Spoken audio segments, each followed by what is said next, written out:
All right, it's like 30 seconds after the previous episode. We're currently not in the Iliad. We're doing the Homeric Rhapsody thing, but for the first time, I'm trying to tell a story, to make up a story within kind of the canon of Homer, but that would not take place during the Iliad. So I'm telling my own story of Achilles raiding the city of Eëtion's Thebes, and he has just been sort of goaded into attempting the raid with just his myrmidons and no reinforcements to try and save, not only to take the city and kill all of the major champions that live there, but also to save Phoenix, who has been taken captive and is being kept in the city.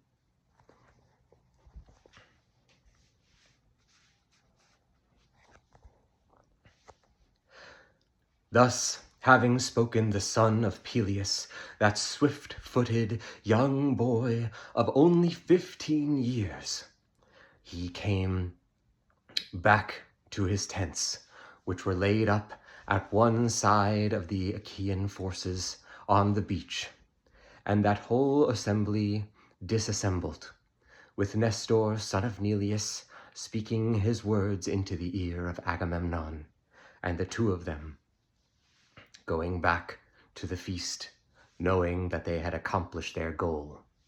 For it was fated by Nestor among men, and by Zeus among gods, that it would be Achilles and his myrmidons that went to prove themselves and raid that city of Eëtion's Thebes.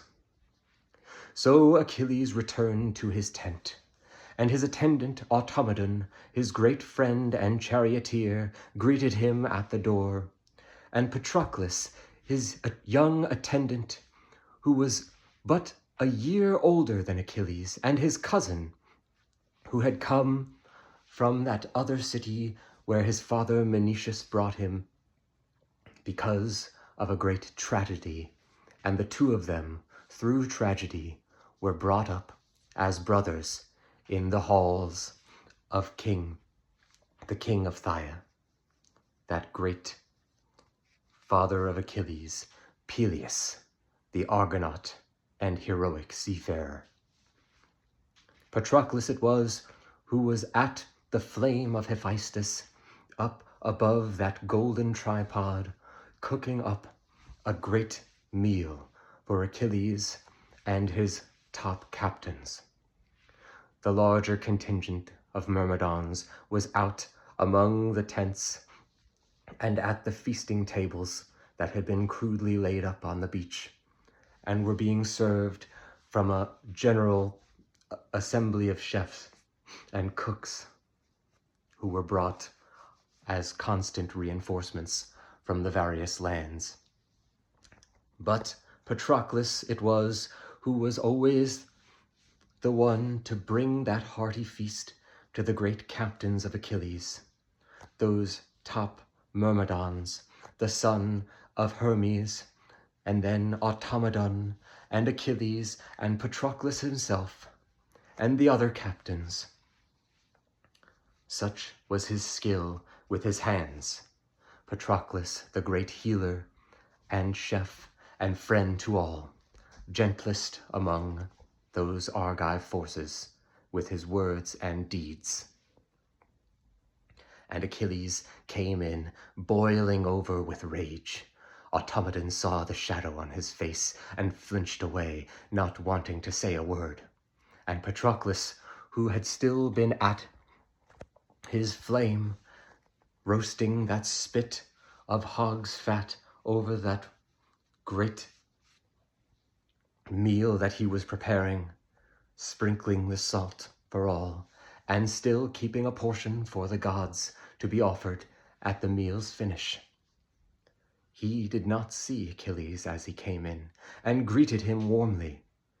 "Hail, son of Peleus! We now have almost prepared the feast, and it is just in time that you come back from that meeting of the lordly Achaean captains." Achilles spoke to him with sharp words, and had no patience for any of the joys of men, he said. Patroclus, I know you have labored over this meal that you're preparing for us, but no food will pass my lips, not on this day. I have just heard that the greatest among the Myrmidons and of the Thyians is now in the hands of the enemy. That great Lord Phoenix, who you know as well as I, that father to the both of us, who raised us up while my father Peleus was out among his kingly duties. He is in the hands of Eëtion in his town of Thebes, and we shall go and take him from the jaws of his captors. None of the foods that you have laid out before you will pass through my mouth or the gate of my teeth. No, you may serve them to the other men, but I will just now clasp up my armor, and we will make for war. As soon as the armies are finished feasting, we will go. Greatly Automedon was distressed at this, for none of the contingents of the Myrmidons, those 50 ships, each carrying 50 men among them, all these men had not been warned or prepared for battle, and he knew that this rage of Achilles, though unquenchable, could hopefully be tempered. And he said to him, Achilles, I know that this is a terrible thing, and Patroclus, not least of which I as well knew well Phoenix, and have no other thought but to bring him back safely to the Achaean camp. But you must allow the men their time to prepare. They will take their feast, but after that what? They cannot take their kits and pack all the necessaries for the journey to Thebes, Eëtion's town, which must be 5-6 days away from here. No, we must have time to prepare and bring our forces in line. Though you are valiant, and though you have proven yourself so far on the plains of Troy, among those lesser men of the Trojans, you have not yet had a chance to truly command the Myrmidons in a large expedition like this. So allow us to help you in your duties. For Automedon, not only being Achilles' charioteer, was one of his greatest friends, and though lower in rank, as was Patroclus, he trusted his leadership and the two of them among any of the wise men he had ever heard, yea, even more. And so Achilles spoke. I am furious at heart, and I know that you have my best interest in mind, great Automedon and doughty Patroclus. Yea, I will take meat and mead, and pour the wine mixed with water, and we will feast together. And after that I will announce to the Myrmidons our expedition, and we will go. For not good is it for a man to forego the feast. For though he may in that moment feel vindicated and feel like he has no appetite but for battle and bloodshed, when the realities of the march come upon him, he will be wishing that he had whetted his palate. And so, the meal being ready, those great captains of the Myrmidons stretched out their hands to the good things before them, and all were satisfied in that great feast provided by the son of Menoetius. All right, an interesting one, because though it didn't necessarily advance the story, again, the general, very loose outline of this is that I want to somehow find a way to tell the story of Cú Chulainn, the great Irish hero, through the deeds of Achilles, the Greek, it was the hero of the Iliad. And that was the only idea I had for this. I don't have like an actual outline of what the story is going to be. But you know, this part doesn't necessarily do anything to advance him further towards like being closer to what Cú Chulainn would be. But I thought it was interesting because they actually got some character development for Patroclus and for Automedon.